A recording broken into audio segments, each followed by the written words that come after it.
Welcome to Raheel Stories Hub, where every whisper hides a truth, and every truth can destroy a life. Tonight we bring you a story that will haunt your heart, the story of a young girl who walked into the light of justice and never came back. Her name was Lily Carter, a 15-year-old girl from a small town in Oregon. Bright, quiet, and endlessly curious, she lived with her single mother, Rachel, in a modest, white-painted house on a hill overlooking the valley. Every morning, she would tie her brown hair into a ponytail, throw her school bag over her shoulder, and run to the bus stop with the kind of smile that only children who still believe in happy endings can wear. She loved sketching.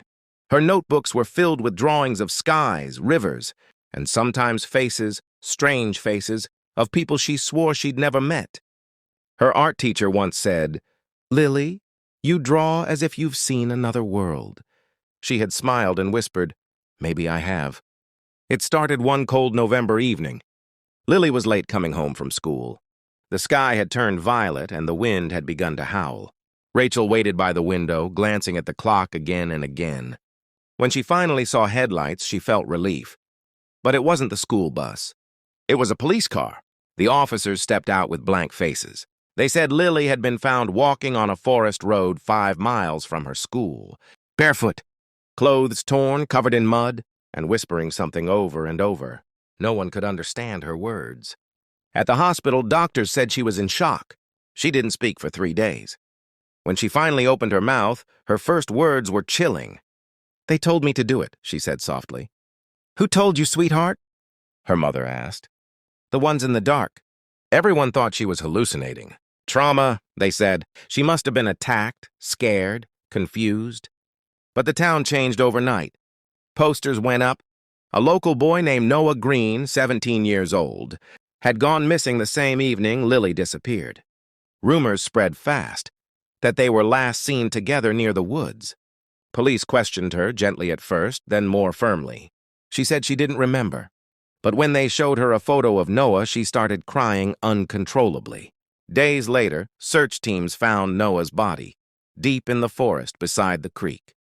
The sight was unbearable, and next to him, under a pile of leaves, they found something else, Lily's sketchbook. On the last page was a drawing of Noah, his face scratched out in black ink. The news channels exploded. Teen girl linked to classmate's murder. Forest ritual or psychological breakdown? Lily was arrested. Her hands trembled as police led her away in handcuffs too big for her small wrists. The whole town turned against her mother. Rachel begged, cried, swore her daughter was innocent, but no one listened. In the courtroom, the scene was heartbreaking. Lily sat on the witness chair in a pale prison uniform, eyes wide and glassy. The prosecutor's words cut through the silence like knives. "You were seen with the victim. Your drawings match the crime scene. You wrote his name over and over. Why?" Lily shook her head, voice trembling. "Because they told me he would hurt me." "Who told you?" "The ones in the dark. They live there." The jury exchanged confused glances. The judge sighed. Everyone assumed she was insane, but the medical report said she was competent to stand trial. Her mother screamed in the courtroom, "She's just a child." But the law didn't care about age when fear turned into fury. Over the weeks that followed, strange things began happening. Courtroom lights flickered during her hearings. Files disappeared from the clerk's desk. And one night, a guard swore he heard whispering near Lily's cell. Voices. More than one whispering her name. Lily often sat silently in her bunk, drawing faces in the air with her finger. When asked what she was doing, she said, "I'm practicing. They come for me at night." Her lawyer tried to prove innocence. Lack of motive, missing evidence, but the town's rage was stronger than reason. In the final trial, the judge read the verdict. "Lily Carter, you are found guilty of first-degree murder." She didn't cry. She simply turned her head toward her mother and whispered, "It's okay, Mom. They said it's almost over." A tear slid down Rachel's face. "Baby, please!" But the guards took Lily away before she could say more. Because she was a minor, she wasn't given the death penalty. But she was sentenced to life, imprisonment without parole, the youngest in the state's history. Inside the correctional facility, she stopped talking entirely. For months, she didn't eat properly, barely slept, and stared at the walls like she was waiting for something.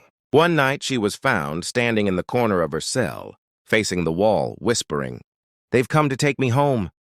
When the guard asked who, she smiled faintly. "The ones in the dark." The next morning, she was gone. Her cell door was locked from the inside. The security footage glitched between 2:11 and 2:16 a.m. No sign of escape, no broken bars, no footprints, nothing. Her uniform lay folded neatly on her bed. On top of it, a small drawing. It showed a forest, a river, and two figures walking away hand in hand. One was Lily, the other Noah Green. The prison was searched for weeks. No answers. Eventually, the case was closed. Inexplicable disappearance. But sometimes, late at night, the guards hear humming from that same cell. A girl's voice, soft and distant. And when they shine a light inside, the walls seem to shimmer.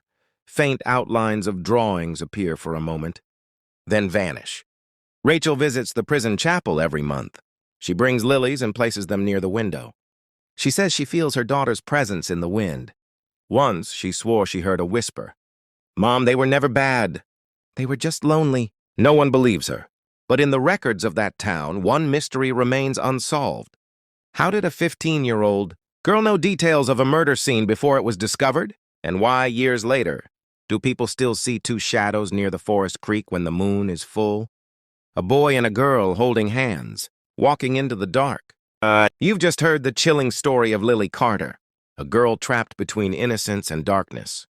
If this story gave you chills, subscribe to Raheel Stories Hub, where every tale hides a secret, and every secret comes back to haunt. Turn on the bell icon and join us next time for another story that will stay with you long after the screen goes dark.